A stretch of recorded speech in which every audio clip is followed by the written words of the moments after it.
Olá, alunos, tudo bem? Bem-vindos à nossa primeira aula do módulo sobre fonética e fonologia, aqui do nosso curso completo de língua portuguesa para concursos vestibulares e Enem. Ok? Aula de hoje, primeira aula, aula inaugural aqui do nosso curso.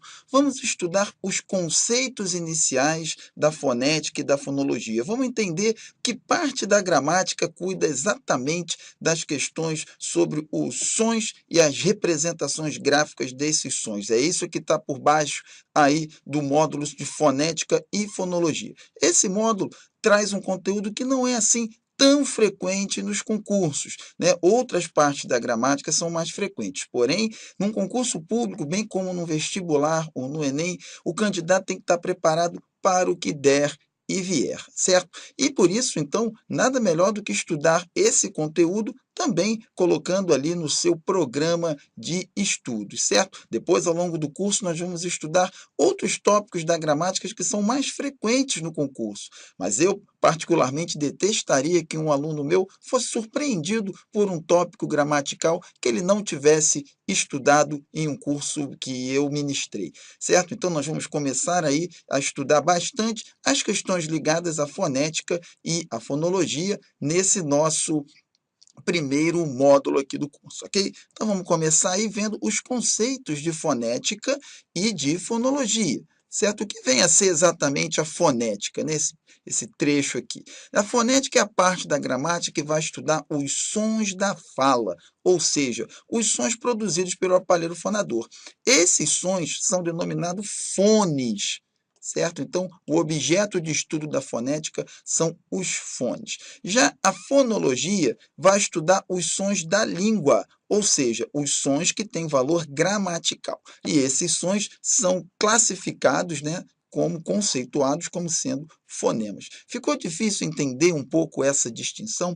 Vamos pensar, gente, no seguinte: o nosso aparelho fonador produz uma grande gama de sons, uma quantidade bastante grande de sons, os mais variados possíveis. Alguns desses sons têm o que nós chamamos de valor linguístico. Por exemplo, o som representado pela letra B na palavra bola, ele tem um valor gramatical em português, sem o qual palavras como bola, banana e qualquer outras não poderiam ser pronunciadas na nossa língua. Já o som produzido por um estalo da língua, por exemplo, é um som tão natural quanto é o som representado pela letra B. É um som também produzido pelo nosso aparelho fonador. A diferença é que o estalo de língua não tem valor gramatical, ou seja, se ele não existisse, nenhuma palavra do português deixaria de ser pronunciada. Então, o estalo da língua é um som produzido pelo nosso aparelho fonador, por isso que nós dizemos que ele é um som da fala. A fala aqui é entendida como o nosso mecanismo articulatório de produção de sons.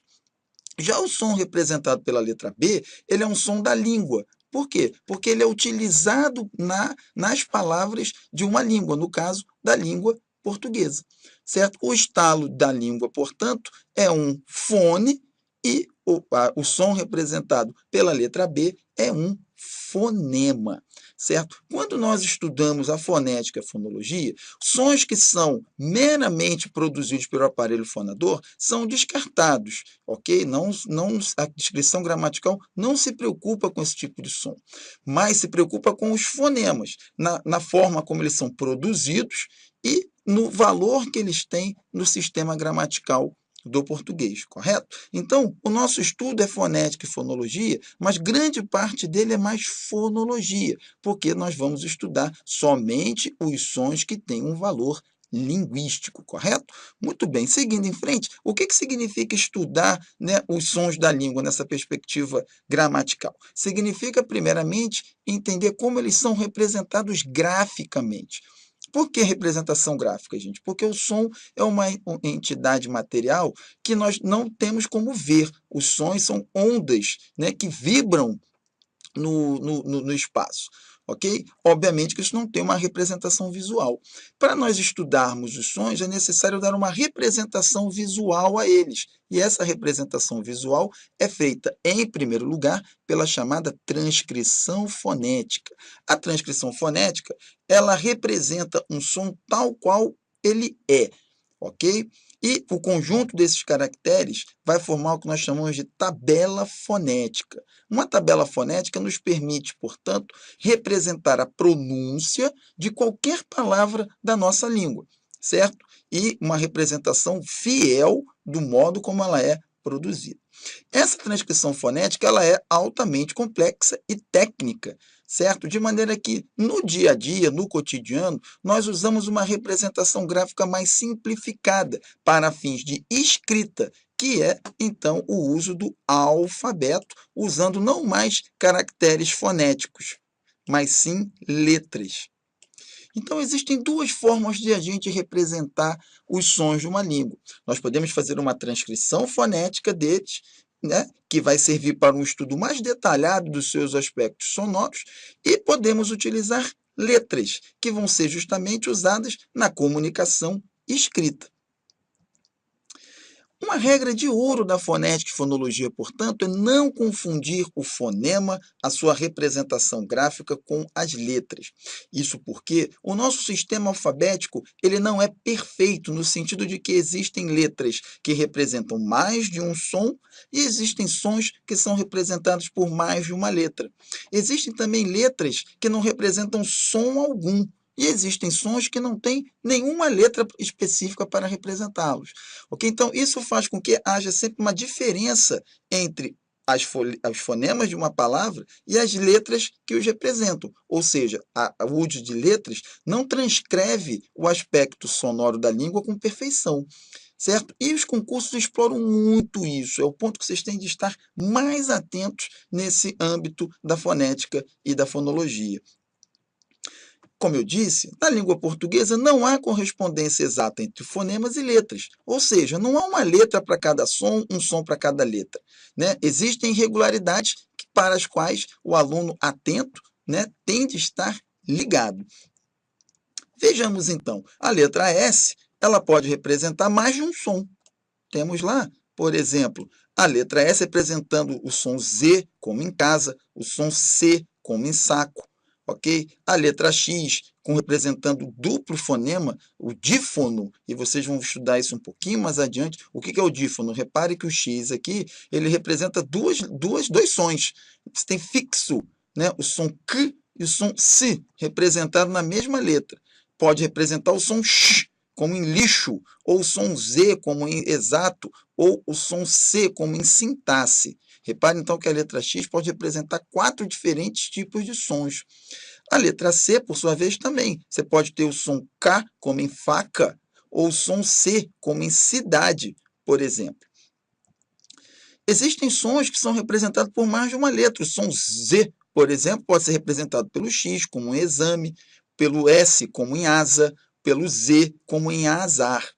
E pode representar o som C, como em manso, prece e massa. E existem letras que não representam som algum, como o H, por exemplo, que é uma letra etimológica, não há nenhum som associado a ela. Então, homem, hino, manhã, né, esse H, né, não é representativo de nenhum som.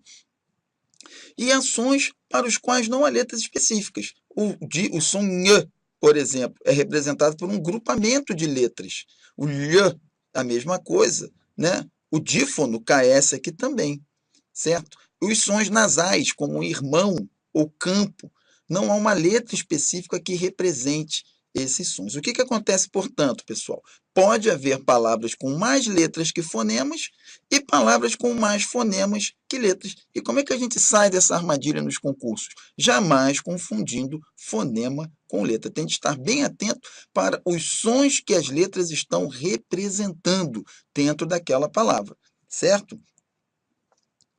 E assim a gente encerra mais uma aula, né? A aula introdutória do nosso curso, aqui Fonética e Fonologia. Eu recomendo a vocês agora que façam os exercícios que nós disponibilizamos aqui na plataforma, bem como acompanhem as nossas questões comentadas. Ali vocês vão ver como as bancas exploram essa questão da relação fonema e letra nos concursos, ok? Em caso de dúvida, estamos aqui para dirimi-los, ajudá-los, basta vocês entrarem em contato, ok, pessoal? Eu espero vocês, então, na nossa próxima videoaula, galera. Um abração para vocês e até lá.